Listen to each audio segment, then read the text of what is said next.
Le collectif des candidats ne légitimera pas les résultats de l'élection présidentielle organisée le 16 novembre dernier.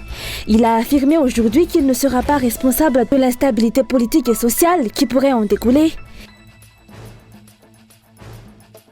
La plateforme de médiation et de dialogue dirigée par la présidente de l'Assemblée nationale et le FFKM a affirmé son engagement à continuer à jouer son rôle de médiateur pour résoudre la situation actuelle. De l'actualité internationale, vive tension au Niger dans tous les secteurs de l'économie. Les sanctions prises par la CEDEAO à l'encontre de l'État sahélien suite au coup d'État du 26 juillet étouffent l'activité dans le pays. Les liquidités manquent, les entreprises locales comme étrangères sont en grande difficulté et les commerçants sont contraints à la contrebande.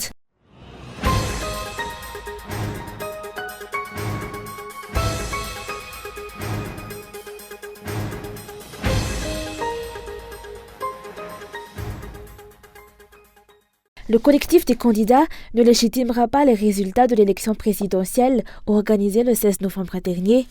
Dans une déclaration aujourd'hui, suite à sa rencontre avec la présidente de l'Assemblée nationale, il a affirmé qu'il ne sera pas responsable de l'instabilité politique et sociale qui pourrait en découler. Nous refusons de légitimer les résultats électoraux à venir et ne prendrons pas la responsabilité de l'instabilité politique et sociale qui pourrait en découler. Le collectif des candidats a fait valoir que ses exigences restaient les mêmes.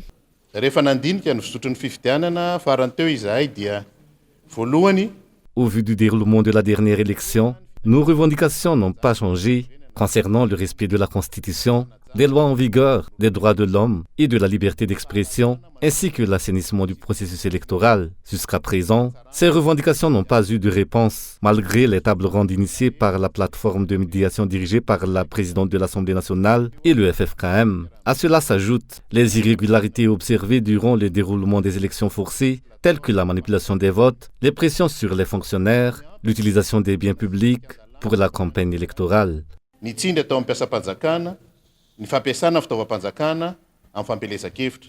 D'après le collectif des candidats, le forcing dans la tenue des élections a piétiné la souveraineté nationale. Madagascar est déshonoré aux yeux du monde entier car il est en régression au plan démocratique comme économique.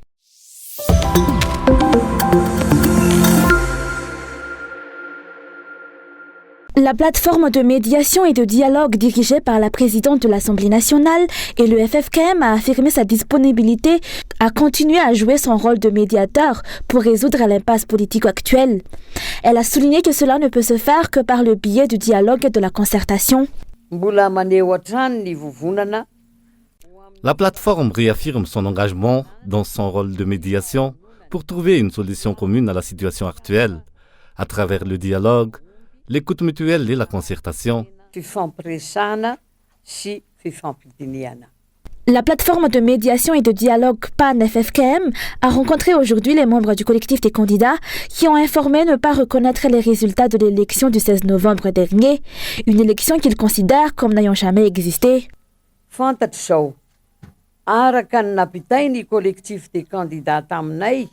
Le collectif des candidats a déclaré aujourd'hui qu'ils ne légitimeront pas les résultats des élections qui seront annoncées demain. Pour les 11 candidats, ces élections sont considérées comme si elles n'avaient jamais eu lieu. La plateforme cherche tous les moyens pour apporter l'apaisement et restaurer le Fiyavanan et la fraternité entre Malgaches. Nos principes sont les suivantes: intégrité, respect de ce qui est légitime et la justice, qui sont les fondements d'un état de droit.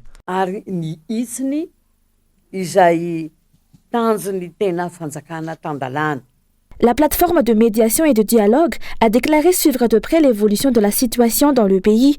Selon leurs explications, le peuple vit dans le désarroi, engendrant un sentiment d'impuissance et d'isolement. Le manque de sérénité observé lors de la dernière élection présidentielle en témoigne.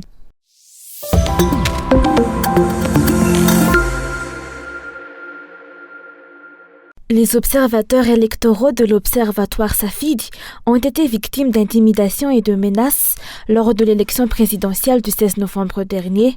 Cette situation accentue les doutes sur la crédibilité de l'élection. L'Observatoire Safid a souligné que de telles violences morales envers les observateurs électoraux sont inacceptables, car ces derniers jouent un rôle crucial dans la préservation de l'intégrité du processus électoral. Elle lance ainsi un appel aux autorités compétentes pour qu'elles prennent des mesures afin de garantir la protection et la tranquillité des citoyens qui ont pris part à la surveillance du déroulement de l'élection. Safid exhorte toutes les autorités compétentes à prendre des mesures immédiates pour assurer la protection et la tranquillité des citoyens qui ont surveillé l'élection. Nous appelons également toutes les parties impliquées à respecter les observateurs électoraux. Safid invite également la communauté internationale à surveiller de près la situation à Madagascar et à condamner les violences et les intimidations contre les observateurs électoraux.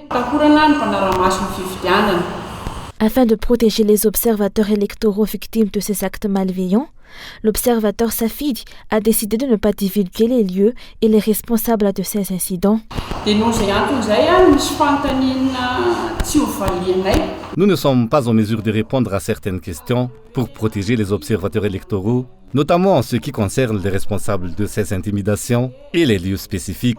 Ce que je peux mentionner, c'est la forme de ces intimidations, telles que des appels menaçants par téléphone. Il y a également eu des menaces avant, pendant et après l'élection. Après, car Safid continue de surveiller le processus de dépouillement au niveau de la CENI et de la SRMV. Malgré ces intimidations et ces menaces, la société civile a affirmé qu'elle fera comme prévu un rapport complet de toutes les irrégularités et incohérences constatées avant, pendant et après l'élection du 16 novembre dernier.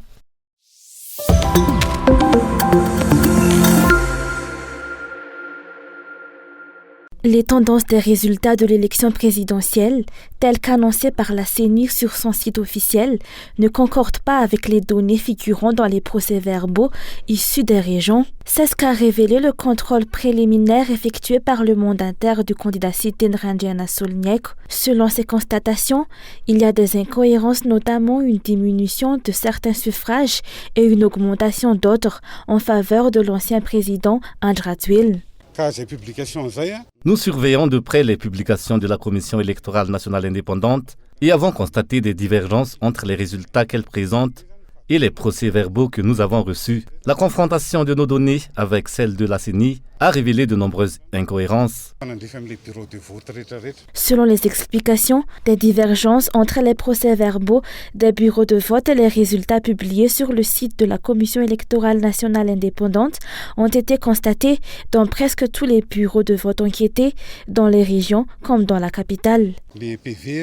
Concernant les PV, ils sont équipés d'un QR code qui, une fois scanné, devrait afficher le nom du bureau de vote d'où provient le PV. Lorsque nous avons scanné ces PV, cela ne correspond pas au bureau de vote. Les constatations du représentant du candidat numéro 13 mettent en évidence un déficit de neutralité au sein de la CENI, selon les explications. Rappelant que le collectif des candidats a exprimé ses préoccupations quant à l'intégrité de la CENI depuis plusieurs mois, la CENI prévoit de publier les résultats provisoires de l'élection présidentielle demain.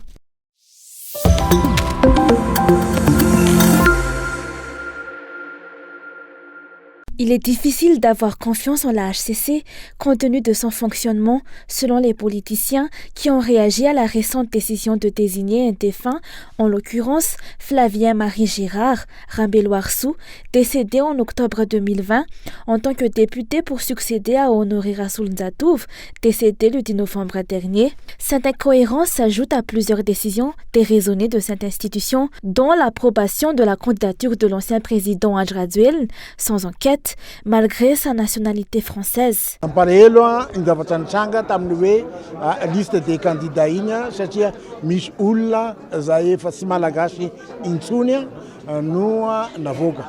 Il est regrettable que la liste des candidats à la présidentielle ait été validée car elle comprenait des personnes qui ne sont plus de nationalité malgache. Cette décision est similaire à celle qui désigne un défunt en tant que député. Comment se fait-il que la Haute Cour constitutionnelle ne soit pas au courant d'une telle situation et émette un décret de cette nature? C'est une honte. Et il est rare de voir une HCC fonctionner de cette manière dans le monde. Cela constitue une humiliation pour les Malgaches.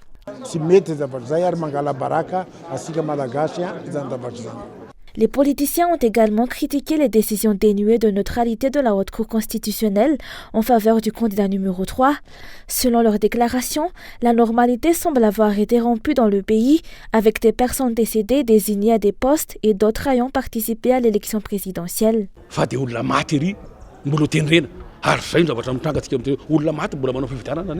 La désignation d'un individu décédé à un poste, de même que la présence de personnes décédées encore inscrites en tant que votants et participants à l'élection, souligne les lacunes de ce gouvernement.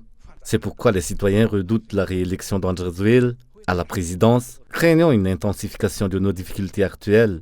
Les Malgaches devraient s'opposer au fait qu'un étranger préside le pays.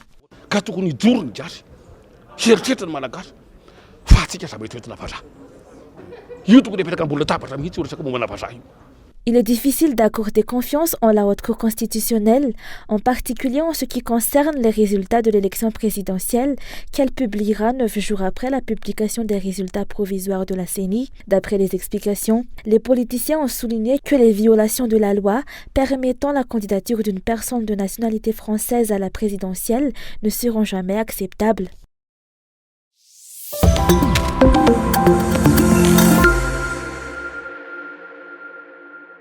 Trois personnes ont été appréhendées dans le cadre de l'affaire de la fusillade survenue mardi à Andoan-Manchese. Selon la gendarmerie nationale, les 5 individus tués lors des incidents étaient des chefs de bandits. Selon leurs explications, ces individus étaient des récidivistes, responsables de plusieurs attaques armées à Tananarive entre le 31 octobre et le 19 novembre. Le CIRGN d'Analamang a indiqué que l'arrestation de ces personnes a été rendue possible grâce à un piège. Nous tenons à vous informer qu'il s'agit d'une affaire impliquant des bandits et ce n'est pas leur première attaque. Ils ont déjà perpétré plusieurs agressions, c'est pourquoi nous avons pu les suivre et les identifier. L'un de ces individus était un ancien membre des forces de l'ordre. Nous avons pu établir un lien entre eux et les tentatives d'attaque contre la résidence d'un général qui a failli être attaqué à 2 reprises. Lors de la deuxième tentative, les bandits ont réussi à pénétrer, mais les occupants de la maison ont été alertés. Ils n'ont pu dérober qu'une moto. De plus, des éléments probants ont été découverts dans leur téléphone portable. Malgré la déclaration de la gendarmerie nationale, des questions demeurent sans réponse, en particulier en ce qui concerne l'argent dispersé dans le véhicule des bandits. Certains citoyens semblent subodorer cette affaire à la situation politique actuelle, tant le cabinet de l'Assemblée nationale, tout comme l'Instat, ont tous deux catégoriquement nié tout lien avec ces individus.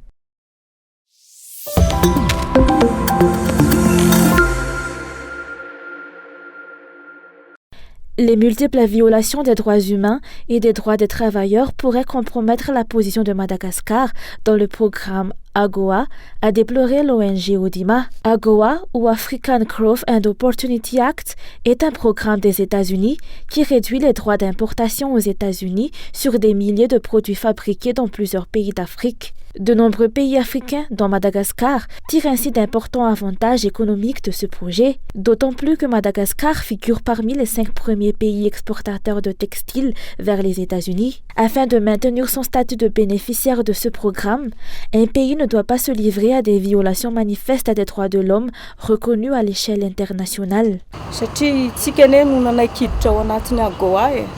Nous avons adhéré à l'AGOA en acceptant les conditions qui nous permettent de bénéficier de ce programme. Si ces conditions ne sont pas respectées, les acteurs de la société civile ainsi que les opérateurs économiques craignent que nous ne puissions plus profiter de ces avantages.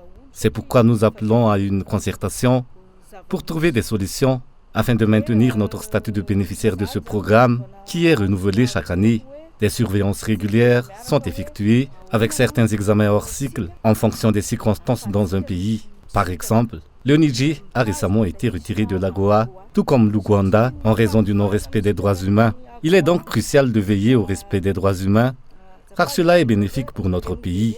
Le respect des droits humains favorise le bon fonctionnement des accords commerciaux, la création d'emplois et de salaires pour les citoyens, répondant ainsi à l'ensemble de leurs besoins.